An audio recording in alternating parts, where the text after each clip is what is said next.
Ukiona dalili hizi, tambua kuwa kongosho yako inaanza kupoteza uwezo wa kuendelea kuzalisha insulin kwa kiwango kikubwa ama kuweza kudhibiti kiwango cha sukari katika mwili wako. Hasa ukianza kuona dalili kwanza kabisa ni kuanza kukojoa mara kwa mara, hasa nyakati za usiku.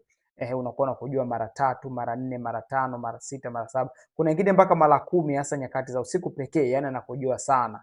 Lakini pia dalili nyingine ambayo inahatarisha afya yako na kuonyesha kwamba kongosho yako haiko sawa, basi ni dalili ya kuanza kupata njaa za mara kwa mara. Yaani unakula kama kiwavi, unakula tu muda wote, unakula tu.